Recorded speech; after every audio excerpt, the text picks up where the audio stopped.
Hello, ladies and gentlemen, boys and girls. Usually when I'm doing open mics, I am reading from a recently released book, and I am so not doing that today. I'm reading brand new, recently written post-V Wade poems. I've got two of them because the second one is a little bit longer. I was trying to keep them right around 5 minutes for you. This first one is titled, Just Checking My Religions. After the overturning of Roe v. Wade, I believe over half of these United States had trigger laws that would instantly restrict abortions or make them illegal.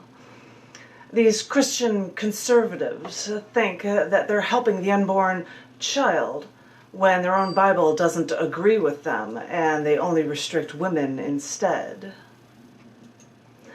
But Christians, if you are so gung-ho on imposing your religion as law, tell me why a fetus in the U.S. government doesn't get a social security number. Or why no priest can bless a stillborn or a miscarriage because it was never considered alive.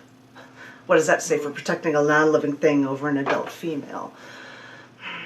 Speaking of religion as law, which I think is something the United States wants to shy away from, what of the Jewish people who don't believe that life begins at conception, or that a fetus is a full person deserving equal rights to human beings? Jewish law gives a fetus the full status of a human at birth, and the Talmud indicates that until 40 days of gestation, the fetus is mere water. Ancient rabbis considered a fetus as a part of the mother, and it was fully dependent on the mother, and she had full rights to do whatever she wanted with her body. So, if the new conservative Christians impose these restrictions, they constitutionally break the First Amendment and deny freedom of religion for some. I don't think you conservative Christians are still holding a grudge on that killing Jesus thing, but trying to make your religion law is actually illegal and in the Constitution. So, really, at this point, which laws do you hope to break till your unfounded religious tenets are law, restricting all womankind? That's the first one. That's the first one. Fetuses cannot be aborted, but children can be shot. Yeah, you know, let's, don't even, yeah, I come from Chicago, don't even talk to me about that, trust me. This one is a little bit longer, so this is my second one, and the only one I'm going to do. The second one is the last one in this round. This one is called Jihad Against Free Choice. Bypassing my poli-sci school prerequisites, I'm sure my early U.S. high school history class taught me the 10th Amendment clearly.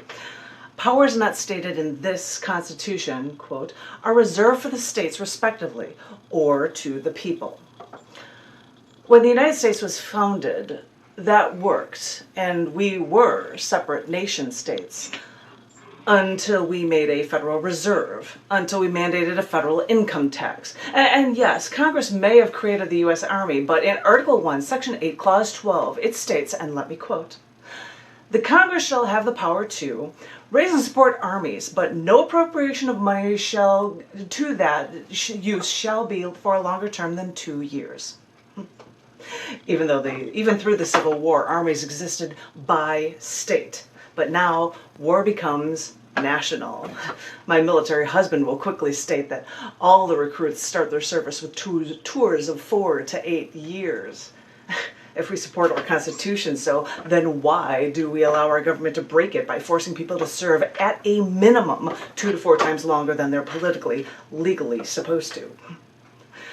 My point is, even if the national government breaks its own laws, once they created national banks, taxation, armies, that is when we lost our autonomy as individual nation states.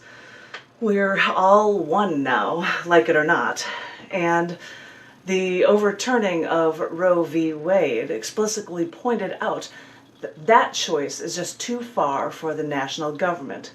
That power should remain with the states.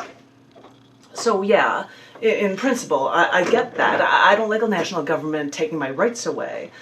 But Roe v. Wade didn't take our rights away. And after signing this one document that has given the go-ahead to let our states try to do that instead, We then learn the Christian Jihad Against Free Choice will try to force their beliefs on everyone and take rights away from over half of its people. And is that how our Constitution is supposed to work? By the people? For the people? For we, the people, don't like our one religion trying to tell us what to do. Since the beginning, we've dealt with "In God We Trust" on our money, and they changed the Pledge of Allegiance to include "Under God," thanks to Eisenhower, because us Americans were supposed to be better than those godless communists. Though I do remember seeing far too many elaborate churches when I visited St. Petersburg. But I'm no history buff. But now that I think about it, let's get back to that first amendment, and I quote, "Congress shall make no law respecting an establishment of religion." This is before free speech or freedom of the press. And I bring this up, the first words of the First Amendment, because over half of these United States now try to establish their religious beliefs by suppressing the rights of over half the people. Isn't that just one more thing expressly forbidden in the Constitution? And really, I'm no history buff, but it doesn't take much reading to find so many things going wrong after the overturning of Roe v. Wade. It's a shame to think we need to pass more laws to get our rights back, because I don't think marches are going to solve this one. Granting rights to rational choices has only come after fighting tyrannical religion's dogma for centuries. Our people can't wait that long. When we've had our rights, we can't go back to suppression, repression, oppression. We know better. We deserve more. And you can't fight reason forever. Ta-da! Well, "In God We Trust" doesn't go back that far either. It goes back to, I think, the 1930s or something. Well, I know that for the longest time, different states had different things for money so I don't know when, but it's been around for a while. Like, we've gotten used to it. I remember doing the Pledge of Allegiance. Our nation, under God.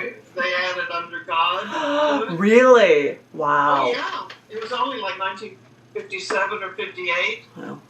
When they did that. I didn't mention it. I was in a group called Comedy Sports, and they tried to do kind of the sports motif with the national anthem and everything. Yeah.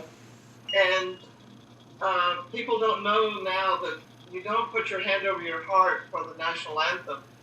You do that for the Pledge of Allegiance. Yeah. But when I didn't put my hand over there, the leader of the troop would take my hand and put it up there. Really? Wow. The whole time I was in school, those were two different things. Wow. Well, yeah. Well, fascinating. These things get, complicated over time. Yeah.